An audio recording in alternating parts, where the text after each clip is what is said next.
नमस्कार मित्रांनो, आपण पाहत आहात ॲग्रो विश्वा मराठी हे यूट्यूब चॅनल. आत्ताच्या क्षणाची सर्वात महत्त्वाची बातमी आपण पाहत आहात. नमस्कार शेतकरी बंधूंनो. मित्रांनो, आज काही प्रमाणात पावसात घट झालेली दिसेल. ठराविक भाग सोडून काही काही एक तुटक ठिकाणी जोरदार पाऊस होऊ शकतो, परंतु आकाशामध्ये एक धुसर ढगाळपणा आलेला असेल. कारण एक जी झाशी आहे, झाशीकडे एक लो प्रेशर खूप भक्कमपणे ॲक्टिव्ह आहे मित्रांनो. त्याचा परिणाम म्हणून आपल्याला हा महाराष्ट्राला थोडा पावसातून घट झालेली दिसेल. तुमच्या लक्षात येत असेल, मी तुम्हाला दाखवत आहे, हे पहा.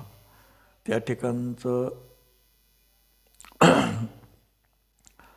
कशी स्थिती आहे हे जर तुम्ही पाहिली तर तुमच्या लक्षात येईल. ही जी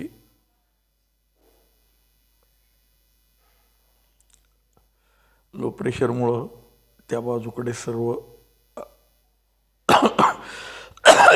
हवा खेचली गेली आहे. तो झाशीपासून आपल्याला महाराष्ट्रातील जे काय हवामान आहे त्याच्यावर त्याचा परिणाम झालेला आहे. महाराष्ट्र म्हणण्यापेक्षा संपूर्ण थोडं वातावरणाला खेचलं गेलेलं आहे तिकडं. तर महाराष्ट्रात फक्त कोकणात हलक्या स्वरूपाची ते रिमझिम पाऊस चालू राहील सकाळच्या सत्रामध्ये.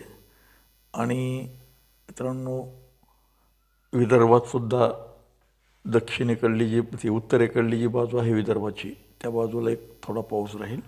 दुपारनंतर या भागात मुसळधार पावसाची शक्यता आहे. ते जिल्हे कुठले आहेत यावर आपण एक दृष्टिक्षेप टाकू. आणि थोडं आशेचा किरण एकच आहे की आता अरबी समुद्रामध्ये काही प्रमाणात आर्द्रता वाढत चाललेली आहे.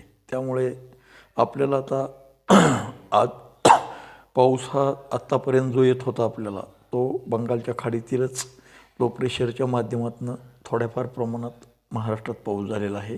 काही ठिकाणी आसमानी संकटासारखं सुद्धा स्थिती झालेली आहे. पण आज कोणत्या भागात मुसळधार पाऊस होऊ शकतो याच्यावर आपण एक दृष्टिक्षेप टाकूया. तर मित्रांनो, आजसुद्धा साधारणपणे दुपारी विदर्भामध्ये आपण कालच ते आकडे दिले होते, तर त्या भागातच थोडा किंचितसा भाग बदललेला आहे. नागपूरपासून उत्तरेकडे आणि नागपूरला प्रॉपर नागपूरलासुद्धा अतिशय जोराचा ते मुसळधार पाऊस होणार आहे. गोंदिया, भंडारा, नागपूर, तसेच मित्रांनो बरमपुरी, परत बघा तुमच्या लक्षात येत असेल ही छिंदवाडपर्यंत आहे नागपूरपासून तो. आणि इकडं बैतूल वगैरे आहे, अमरावती आणि अकोल्यालासुद्धा म्हणजे एक सिस्टीम आहे छोटीशी. ती सिस्टीमसुद्धा खूप हेवी रेन होणार आहे.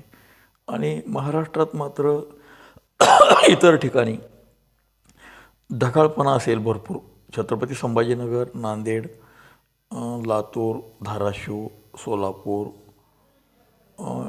तसेच परभणी वगैरे हे जे मराठवाड्यातील इतर जिल्हे आहेत, अतिशय स्मॉल रेन येऊ शकतो दुपारी.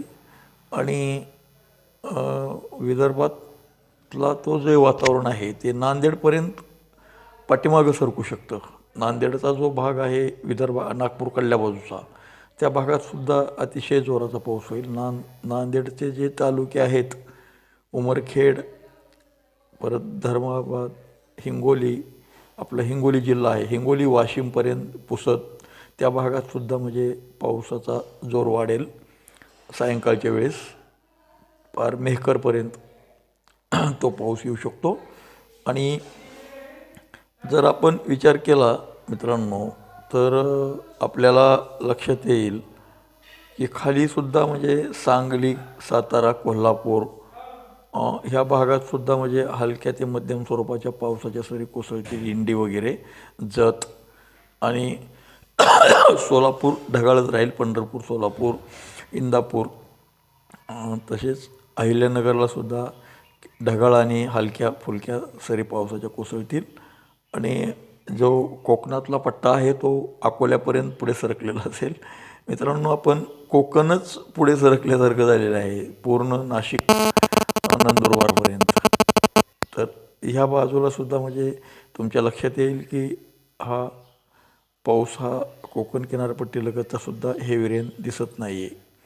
आणि मित्रांनो, संध्याकाळच्या वेळेस साधारणपणे उर्वरित महाराष्ट्रातील वातावरण हे क्लिअर होईल. जो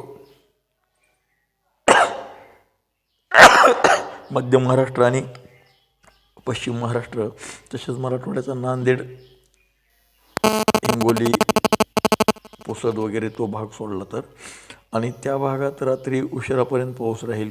हा भाग आहे नांदेड आहे, अमरावती, नागपूर म्हणजे विदर्भाचा भाग बराचसा भाग आहे. आपल्या मराठवाड्यातील नांदेडच त्यामध्ये येत आहे.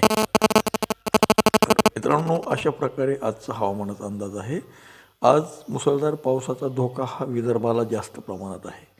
त्यामुळे थोडं ते लो प्रेशरचा परिणाम आहे. आणि उद्यापासून तर हवामानामध्ये शुष्कता येण्याला सुरुवात होईल. साधारणपणे मराठवाडा, पश्चिम महाराष्ट्र, उत्तर महाराष्ट्र यामध्ये दुपारी काही ठिकाणी पावसाच्या सरी कोसळतील, येऊ शकतात हलक्या आणि थोड्या अल्प वेळेच्या. नाहीतर पाऊस हा रजेवर चाललेला आहे. आपण अनेक बांधवांचे फोन झाले की कोणाचं लवकर गाळपेरा वगैरे केलेल्या अशा ठिकाणचं उडीदासारखी पिकं काढायला आलेले आहेत, त्यांना काढण्याचा सल्ला आपण दिलेला आहे. तो उद्यापासून बऱ्यापैकी क्लॅरिटी आलेली असेल आणि त्यामुळं पावसाचे थोडं दुर्मिळता होईल. पाऊस परत कमबॅक करण्यासाठी आपल्याला साधारणपणे बराचसा म्हणजे वेळ लागणार आहे. त्यात 15 ऑगस्टपर्यंत तर धुसरच आहे आशा. 15 ऑगस्टच्या नंतर मित्रांनो काही भागामध्ये पावसाला परत आणखी सुरुवात होईल. तो पण विदर्भच असेल. विदर्भात कमबॅक पाऊस हा 15 ऑगस्ट नंतर करेल अशी स्थिती आहे. ओके मित्रांनो, धन्यवाद. शुभ दिवस.